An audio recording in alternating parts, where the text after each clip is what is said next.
Assalamualaikum warahmatullahi wabarakatuh, teman-teman yang saya hormati.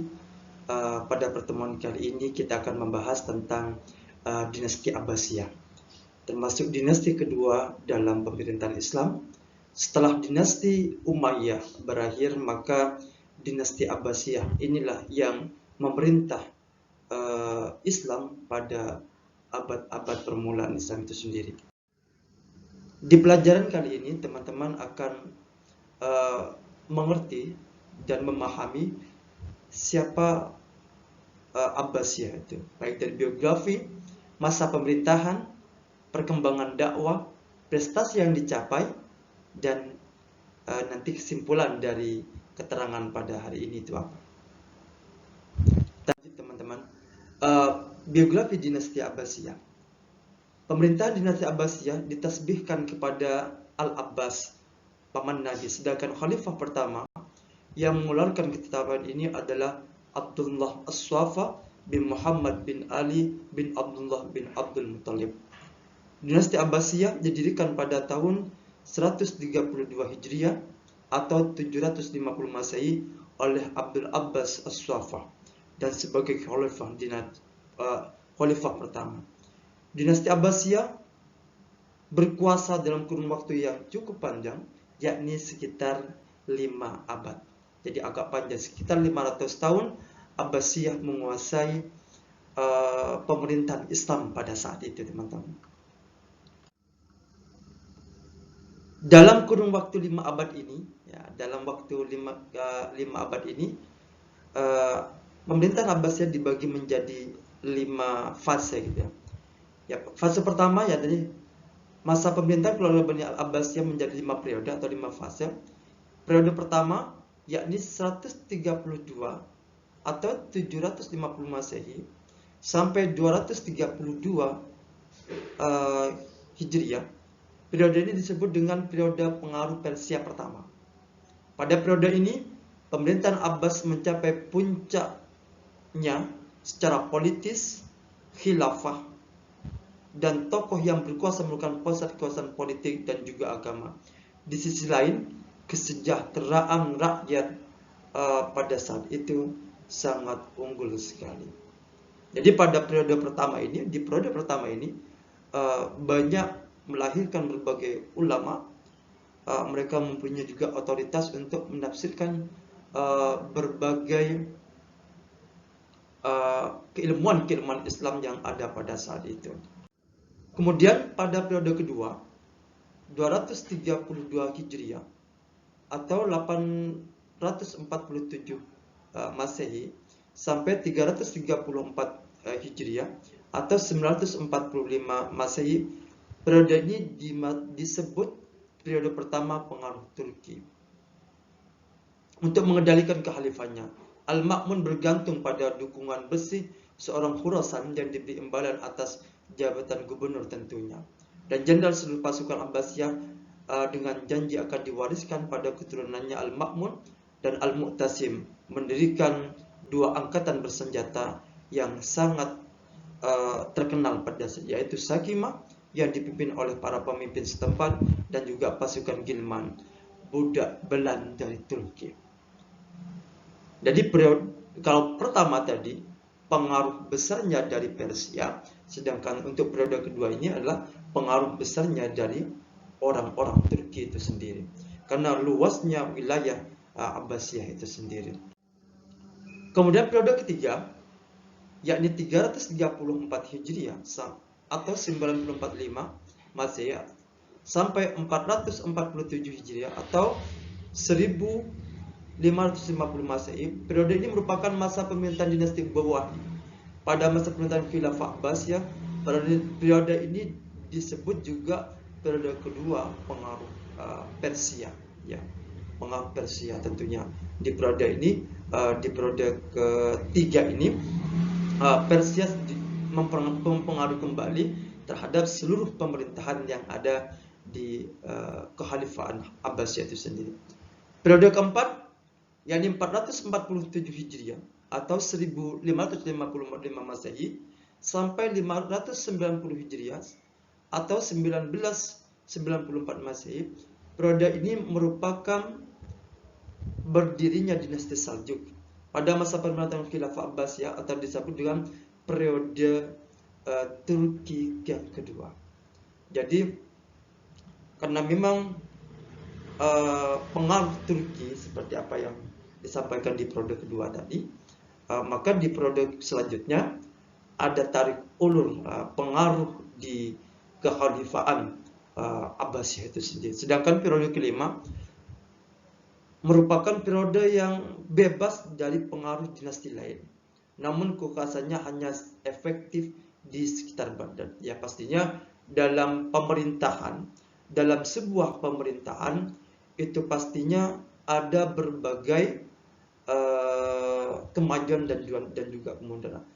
Di dinasti pertama, kedua, ketiga, dan keempat, atau periode pertama, kedua, ketiga, dan keempat masih kuat-kuatnya, sedangkan periode kelima dari Abbasiyah sudah mencapai titik nadirnya, yakni pada masa-masa yang akan runtuhnya dinasti Abbasiyah itu sendiri. Namun seperti apa perkembangan dakwah? Perkembangan dakwah pada masa Abbasiyah itu sendiri. Para pemimpin Abbasiyah pada masa keemasan dominan memandang dunia sebagai sarana yang mengatakan manusia mencapai kebahagiaan akhirat. Pada masa keemasannya pula, mereka adalah ulama-ulama yang mencari ilmu pengetahuan, sehingga mayoritas mereka menghormati ulama dan pujangga, dan keturunan penguasa mendapat pendidikan khusus dari para ulama dan para penyair, kemudian memfasilitasi upaya menerjemahkan berbagai ilmu dari bahasa lain ke bahasa Arab. Disinilah ada perpaduan dari berbagai ilmu. Setelah ekspansi Islam pada masa Umayyah, kemudian diteruskan dengan Abbasiyah ini, maka umat Islam, ya, terutama para pemerintah pada Abbasiyah itu sendiri, mereka memberikan sumbangsih yang sangat besar terhadap perkembangan ilmu pengetahuan yang ada di Islam itu sendiri. Bahkan menerjemahkan berbagai kitab di luar non-Arab atau di luar Arab atau bahasa Ajami diterjemahkan ke dalam bahasa Arab. Ulama-ulama diberi fasilitas yang bagus, ulama-ulama diberikan gaji yang baik, sehingga mereka fokus untuk memberikan keilmuan kepada masyarakat pada saat itu. Kemudian dakwah dalam lingkup masyarakat tidak terpengaruh oleh kelemahan dan kerusakan yang terjadi dalam lingkup negara dan kekuasaan. Karena kegiatan dakwah dan ilmu pengetahuan sangat luas di Baghdad. Para ulama berperan dalam pencurahan keimanan umat pada masa itu. Dan materi yang paling menonjol pada saat itu adalah tazkiyah an-nufus, mensucikan hati, peringatan tentang akhirat, dan ajakan tidak terpengaruh oleh kehidupan duniawi. Materi-materi tersebut muncul sebagai reaksi terhadap tingkatan kemewahan dan maksiat yang terjadi di lingkup negara dan penguasa. Memang kita tidak bisa menjudge bahwa suatu pemerintah itu full bersih dan sebagainya. Tapi memang ada sebagian penguasa itu yang menyalahgunakan penguasa. Tapi kegiatan dakwah tetap berada di lingkungan masyarakat. Mereka tidak terpengaruh oleh kemewahan dan hedonisme yang terjadi di pemerintahan Abbasiyah. Tapi mereka tetap mendakwahkan Islam yang rahmatan lil alamin, Islam yang menjunjung tinggi ilmu pengetahuan. Kalau boleh dibagi pada masa Abbasiyah, dakwah dapat dibedakan menjadi dua, yakni dakwah struktural, ya, terutama di awal-awal masa pemerintahan dari Abbasiyah itu sendiri, dilakukan oleh penguasa, terlihat dari upaya khalifah dalam memfasilitasi upaya penerjemahan, mengembangkan wilayah dakwah, dan mendorong reformasi sistem pendidikan Islam pada saat itu. Berdirinya Baitul Hikmah, adanya berbagai kajian-kajian di Baghdad pada saat itu, itulah satu bukti yang ditorehkan oleh pemerintahan Abbasiyah itu sendiri. Kemudian yang kedua, dakwah secara kultural. Dakwah melalui pendekatan kebudayaan dilakukan oleh masyarakat, misalnya dengan mengadakan kajian ilmiah di sebuah masjid, dan juga berbagai madrasah yang ada pada saat itu, tentunya tanpa sokongan dari pemerintah yang ketika mengadakan dakwah kultural itu sendiri. Terus apa pencapaiannya? Apa pencapaian yang didapatkan oleh dinasti Abbasiyah? Prestasi besar dinasti Abbasiyah diraih pada masa Khalifah Harun al-Rashid. Mungkin teman-teman sudah pernah membaca berbagai hal yang berkaitan dengan Abu Nawas dan Harun al-Rashid dengan beberapa cerita jenakanya. Negaranya makmur, kekayaan melimpah, keamanan meski terjadi pemberontakan dan kekuasaan mulai dari Afrika Utara hingga India.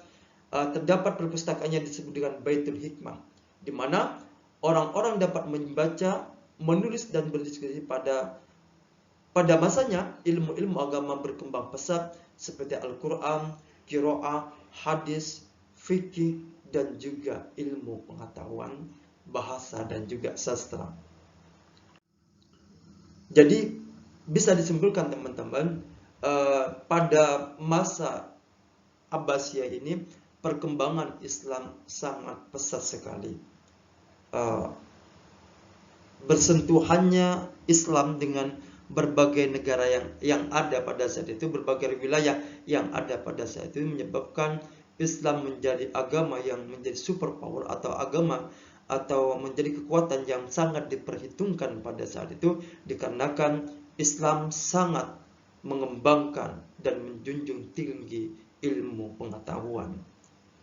Ada berbagai kebudayaan yang melebur di Islam, tentunya kebudayaan baik dari Yunani, Hindi dan juga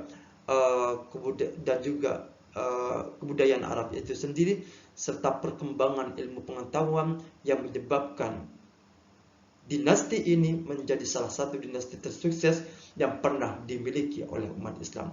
Demikian teman-teman yang dapat saya sampaikan, kurang lebihnya mohon maaf. Bila ada pertanyaan, nanti bisa Anda tulis di kolom komentar YouTube yang akan saya upload pada siang hari. Terima kasih teman-teman atas atensinya. Assalamualaikum warahmatullahi wabarakatuh.